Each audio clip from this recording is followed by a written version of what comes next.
I was verbally abused by a doctor for asking questions about masking. In this video, I'll lay out the proof. That said, the intent of this video isn't so much to expose the doctor himself. He has to live with what he did for the rest of his life. The intent here is to bring to light with proof what many people feel and say has historically occurred in the field of medicine. That is, peer-to-peer and medical worker to patient abuse. To give you a quick taste of the conversation between me and Dr. John, here's a few tweets. Here, Dr. John accused me of being a Russian bot and incompetent. Here, he accused me of being anti-vax and anti-mask. Here, he says I'm tweeting absolute misleading nonsense. And here, he implied I predatorily sell healthcare to people over the internet. So that's the summary. But in this video, I'm going to lay out the conversation I had with Dr. John.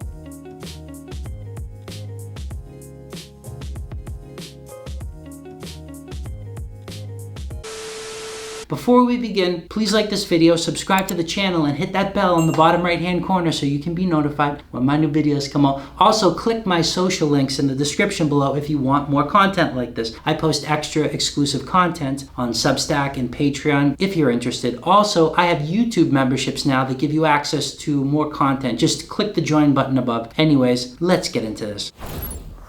So how did this all start? On July 26th, Eric Topol tweeted something interesting. Quote, "The body of evidence for the protective benefit of masks updated with multiple new studies in healthcare settings." Basically, Eric supports masking, and that's fine with me. However, I no longer support masking in light of Omicron variants and sublineages, especially BA.5, and I'll explain why later on. That said, I began to present my case to Eric. I said, quote, "Bangladesh cluster RCT, that's randomized controlled trial, wants a word with you, Eric. There is no appropriate data to show masking meaningfully alters the trajectory of a virus with an RO, or reproductive number, of greater than 18. Weigh that against the harms of masking, and we find you're a puppeteer of propaganda." So basically, my case is, yes, Eric, there's a body of evidence for masking. It's just terribly confounded observational data which cannot appropriately adjust for confounding variables, as well as RCTs can. I mean, a randomized control trial isn't perfect, but it really is the gold standard. Also, I mentioned BA.5 having an RO, or reproductive number, of 18. The RO is, in this case, the reproductive number of the virus. For example, if the RO of a virus was 2, that means every one person infected would likely infect 2 others. Another example, Delta variant had an RO, or a reproductive number, of around 5, and that spread like wildfire, regardless of masking, vaccination, isolation, and social distancing. Fast forward to present day. The new dominant BA.5 has an RO of around 18, and this brings us back to my earlier presented case to Eric. When you have a virus with an RO of nearly 18, there's nothing you can do to meaningfully reduce the spread. Not even masking can help, but you can continue to expose people to the harms of masking. That said, as you can see here, I presented 2 studies that happen to show the harms associated with masking, and this is where Dr. John comes in. You see, Dr. John then attacked my character instead of presenting data to counter what I said. To be exact, he said, a self-described expert who demonstrates his only expertise is in tweeting absolute nonsense.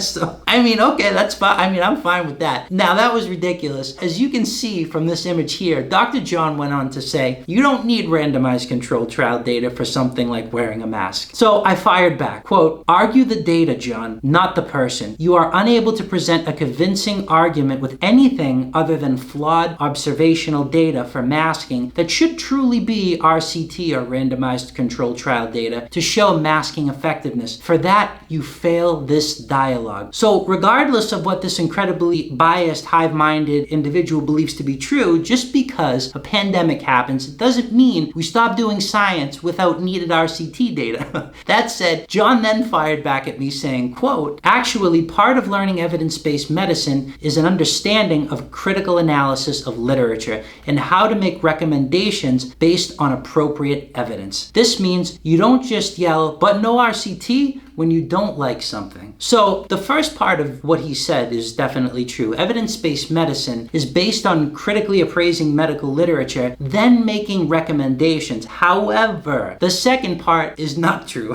I never said we need RCT data for masking because I don't like masking. He's just being manipulative. Those are his words, not mine. But we do need RCT data for this reason. When an intervention has the potential to affect billions of people at once, and we have no historic data on how to use that proposed intervention in the context of a certain situation, like a pandemic, we don't just go recommending it. So, as you can see, Dr. John is being a hypocrite. On the one hand, he supports evidence-based medicine that requires appropriate data to make medical recommendations. On the other hand, he's advocating for an intervention that affects billions of people against a novel virus with no appropriate and needed RCT data. After all, according to Dr. John, the gold standard, randomized control trials, are not needed to recommend what may arguably be one of the most impactful interventions that we will ever see in our lifetime. Deep down inside, on some subconscious level, Dr. John, he knows all that. Which is why I made my next comment. Quote, John, listen carefully and stop being silly because you're clearly incorrect in trying to talk your way out of a silly comment you previously made. You absolutely, at a baseline, need appropriate randomized control trial data for masking. Moving on, he still failed to present data to support his stance, but I suppose was so intimidated that I was going toe-to-toe with him, he said this out of insecurity next. So you're saying an RCT is not able to be adequately conducted. Yes, that's part of what the Bangladesh study showed us. It also did show that encouraging mass participation does make a statistically significant change, which to a rational thinker indicates they can work. So at some point earlier in the conversation, I mentioned the Bangladesh cluster randomized control trial to John. That study revealed cloth masking was completely ineffective at meaningfully curtailing COVID symptoms. The data really only revealed that 8.6% of people in the control arm experienced COVID-19-like symptoms. So that's about 13,287 people, while only 7.63% of those in the masking group experienced symptoms. That's a 1%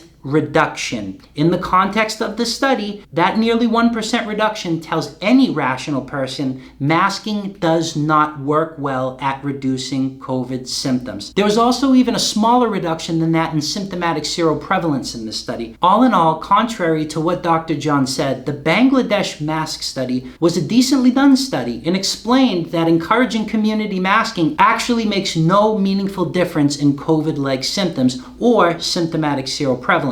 I mean, I could literally end the video right here. I think my point is proven, but no, there's more. Dr. John then said, quote, observational and prospective studies, which are perfectly adequate for public health intervention, do demonstrate moderate strength evidence that masks meaningfully reduce transmission of COVID-19. Okay, the fact is, and I told John this already, he's absolutely right. There are tons of observational and prospective studies, but they're riddled with confounding variables that just can't appropriately be adjusted for without largely compromising the study. And that brings us back to my point about RCTs. Randomized control trials can account for many more of these confounding variables appropriately compared to these subpar observational studies John keeps referencing. In observational data, you can take multiple looks at the data. You don't have to specify your primary and secondary endpoints the same way you would in a randomized control trial. Don't get me wrong, observational and prospective studies are great to have and serve as an excellent adjuvant, but alone, they're not appropriate to dictate masking recommendations that affect billions of people. Moving on, Dr. John finally presented data to support his claim. Check this out. Quote, just a couple of resources, then I'm done wasting my time with you. So at this point, he's pretty much sick of me. I then read through the first study he sent me. It was completely confounded. I responded back to him with this. Quote, completely confounded. First paper, self-reported. Also, participants are those who willingly mask, which means they have many other behaviors than those who routine mask less. Vax status, etc. A cluster RCT would solve that. You fail again, John. So, the study he sent me was a voluntary survey study, meaning people involved genuinely wanted to be in that study. Those people are very different than other kinds of people. People in this study likely engage in other risk-reducing behaviors like vaccination, social distancing, and masking more frequently than the average person does. So this study isn't representative of the US population as a whole. It's only representative of people who are extremely vigilant, arguably engaging in the most risk-reducing behaviors. That said, Dr. John had no response to my analysis because you just can't walk your way out of bad data when someone lays out the nuance, and that was missed by him. Finally, Dr. John said to me, "I practice medicine in real life rather than selling unqualified expertise in healthcare over the internet." You know, I really wish I made more money doing this. I responded, "I see many patients too, John. We have that in common. But if you're advocating for an intervention affecting billions of people, you need appropriate RCT data. Sadly, you said RCT data is unneeded for masking. For that reason, many would say you're not much of an expert. The science, TM, or trademark." So that's it. Please share this video with everyone you know. Medical professionals can be bullies. And if you've ever been bullied by one, you're not alone. It happens all too often. As a matter of fact, it's one of the main reasons people leave the medical profession today. Anyways, those are the facts. If you'd like to learn about anything in the future, leave it in the comment section below. And I'll see you on the next one.